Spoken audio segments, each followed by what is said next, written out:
Greetings, scryers. Welcome back.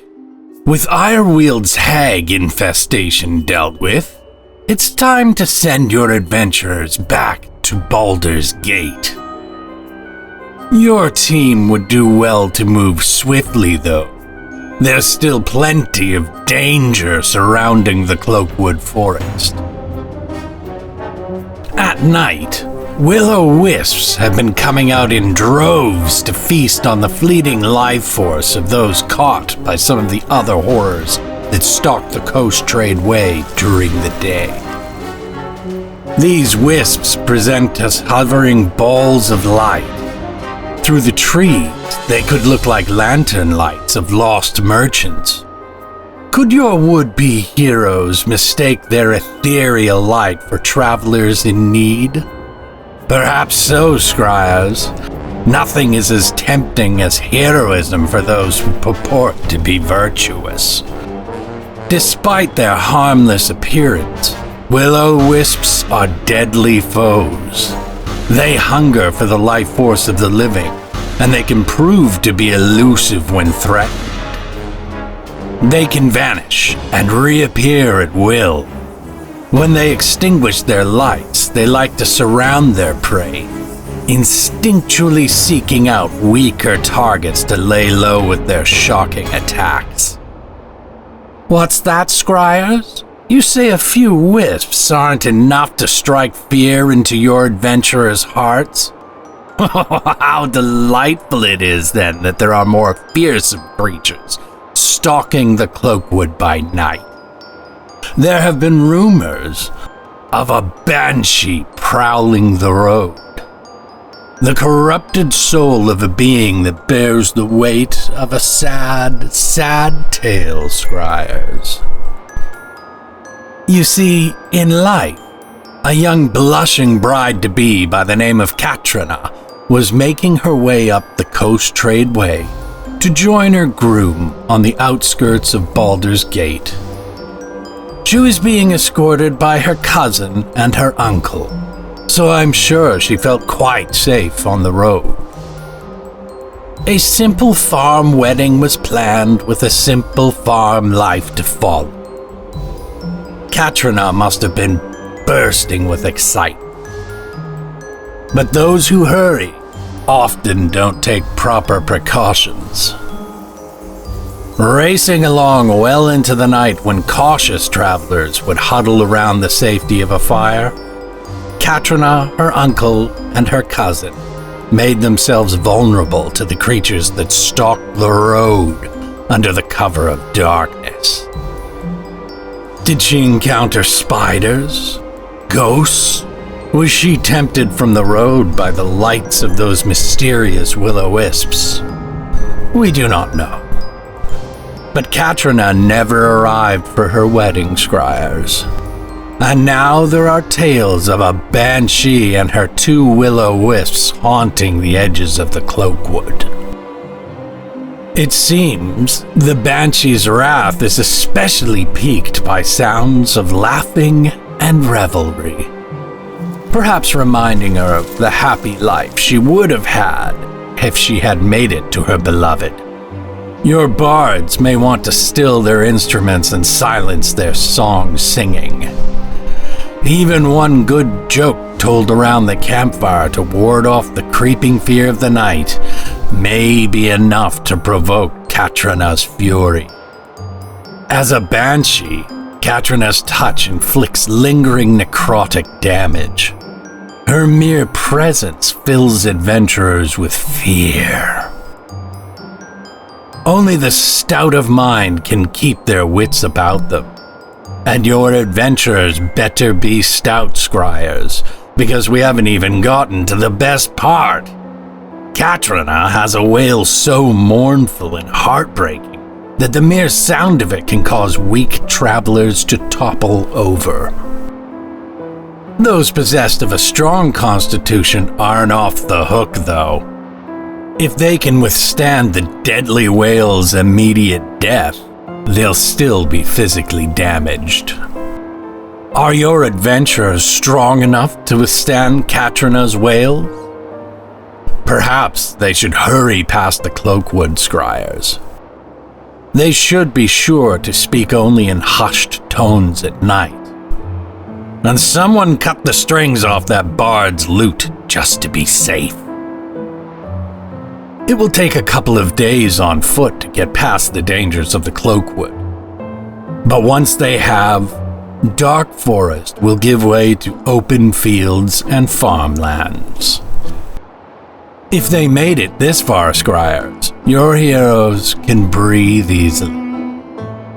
They're only a day's travel away from Baldur's Gate, and the horrors of the Cloakwood are behind them. There seems to be some commotion at the gates, though, scryers. It seems as though that there are twice as many guards of the Flaming Fist posted than normal, and they're only letting a few travelers in caravans through the gate at a time. What's causing all this delay and commotion? Surely your adventurers are craving the comfort of a warm inn with soft beds, hot food, and cold ale. Infuriating, isn't it, scryers? Questioning the Flaming Fist will get you nowhere.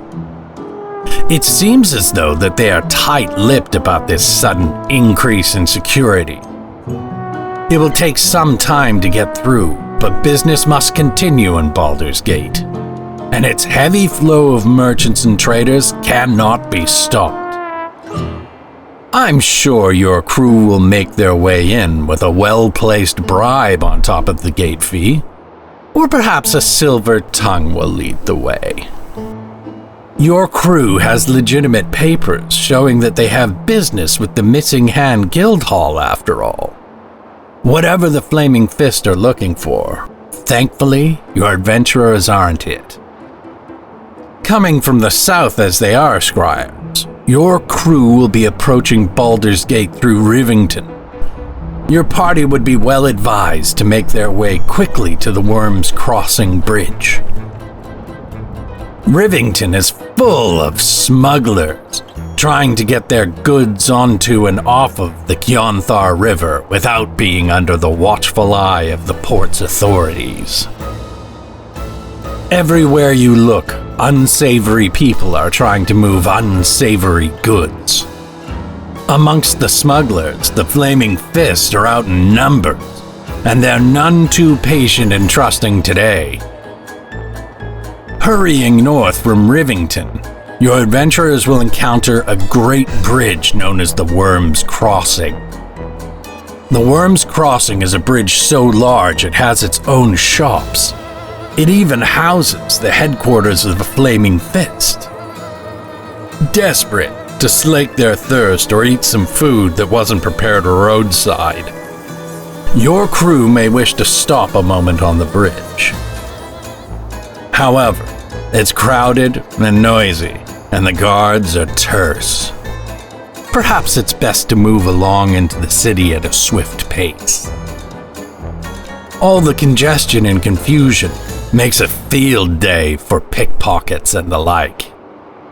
And if your crew is fresh back from the adventure of Ireweald, they still have a bag of pay from Mayor Rathbun to deliver to the Missing Hand. You wouldn't want a pickpocket to get their hands on that sack, would you? Why, you'd have to stretch out a whole side story just to get the bag back. Well, that certainly wouldn't do, would it, scryers? Once they are beyond the Worm's Crossing, your crew will find themselves in the Twin Songs district of Baldur's Gate. This sprawling expanse is full of temples devoted to every deity known in the Forgotten Realms. There are even temples devoted to lost and mysterious gods mixed in amongst the temples of Helm, Torm, and Lathander. Monks, clerics, and paladins crowd the streets, making their way to their temples to give their devotion to their gods. Amongst the temples of the more gentle and giving gods, your crew can seek out healing services. They can get curses lifted, or even have fallen companions revived. Now I think it seems like a waste of a corpse that could have been put to better use as a zombie. But some people become attached to the company of their traveling companions. Oh well, to each their own, scryers. Making their way north from the Twin Songs, your adventurers will find themselves in the Sow's Foot district. The Sow's Foot houses tradesmen and workshops of all kinds. Farriers, butchers, and stonemasons of every description can be found here. But unless specific services are needed, the Sow's Foot district may hold little of interest to adventurers such as your crew. Your party can make their way through the gnome-ridden district of Whitkeep and the tenement buildings of Norchapel. They'll pass the walled district of Little Calimshan. The smells of exotic spices and the sounds of foreign music radiate past the walls. Further west, your group will find themselves in the Stony Eyes district, where many orcs reside. These orcs are descendants or expatriates of nomadic tribes from all over the Sword Coast. The orcs have chosen to settle in the outskirts of the great city of Baldur's Gate. If your crew is not familiar with orcs, they may find orc customs strange and peculiar. Orcs prize strength and cunning, and though they can seem chaotic to those unfamiliar with their ways, their society is actually quite orderly.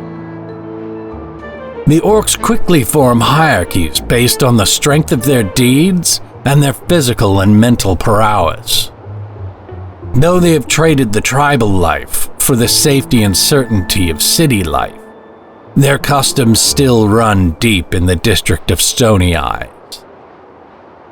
If an orc seems important or venerated by others, you'd best treat them with respect. They may wield a great deal of influence and power. Stony Eyes borders the great walls of Baldur's Gate City proper. Your group can make their way to the Basilisk Gate to gain entry. Once again, your crew will notice an increased presence of the Flaming Fist. The Fists are questioning everyone about their business within Baldur's Gate's walls. Some folk are even being turned away if they don't have a good reason to seek entrance. How strange, scryers. Normally the guards are all but ushering people in so they can spend their coin and add to the commerce of the city. Luckily, your crew has a contract on hand, issued from the missing hand. This should be reason enough for the guards to grant access. But if that doesn't work, there's always bribery or deception. The Flaming Fist may be military trained and very regimented, but they're just people after all, subject to the same greed and vice as any others. Congratulations to your heroes, scryers. If they've made it this far, you haven't tried hard enough to dispatch them. I expect more dedication to your deviousness in the future. But alas, I suppose that does allow us to continue with our story, though. So we might as well see to some logic. In the lower city district of Baldur's Gate, your adventurers will be spoiled for choice. Cheap accommodations can be found at the Splurging Sturgeon or the Hanged Man. Both have inexpensive rooms for rent, but I wouldn't exactly call the inns luxurious. The Sturgeon at least has a good kitchen boasting a selection of seafood available for its patrons. As for the Hanged Man, you either have to be near broke or on the run from every authority on the coast to stay there. Even then, it might be safer to sleep in an alleyway. For a few coins more, your crew could always try their luck at the Blushing Mermaid. The mermaid's rooms are at least approaching clean, if they're not a bit unsecure. Most patrons of the Mermaid are there for clandestine meetings. But those of your crew who are looking for a contact to sell stolen goods or to gain illicit information would do well to seek out the denizens of the Blushing Mermaid. It's said that the Flaming Fist sees all that happens in Baldur's Gate, except anything that happens in the back rooms of the Mermaid. Apparently, no guard dares to tread inside. Have the proprietors paid off the local guards? Or is it the many severed hands that adorn a life-size carving of a mermaid that keeps the guards at bay? You see, it's said that the proprietors can animate those hands to wreak vengeance on any who displease them. It keeps most people on their toes, and the guards well away. For parties that have a few more coins to rub together, nice rooms can be had at the Blade and Star. The inn is a welcoming but no-nonsense establishment. There's a small gathering room where people can congregate by the reception, but meals and drinks are served in the room. The menus are set, but change daily, and good ale or sweet cherry and wine cordial can be ordered. Patrons can rest easy here, as the inn employs its own guards day and night. If any trouble starts, they can even call in the Flaming Fist at a moment's notice. If your adventurers are looking to kill some time or seek some entertainment, then we'd best mention one of the gate's most famous establishments, the Elf Song Tavern. No bards are allowed to play their instruments or sing songs inside the tavern, as the establishment has a permanent entertainer in residence. Quite frequently, throughout the Elf Song Tavern, a haunting voice can be heard singing a melody. The exact source of the voice is a cause for speculation. It's assumed that the source of this voice is a haunting, as the voice sings a mournful tale of a lover lost at sea.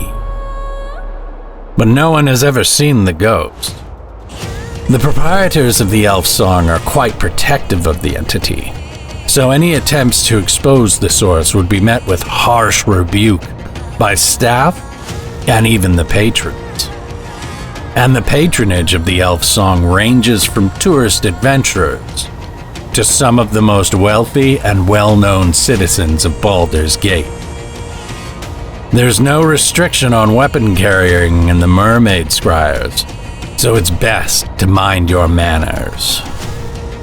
You never know how powerful the people at the next table over are, and they might feel a tad protective of their favorite watering hole.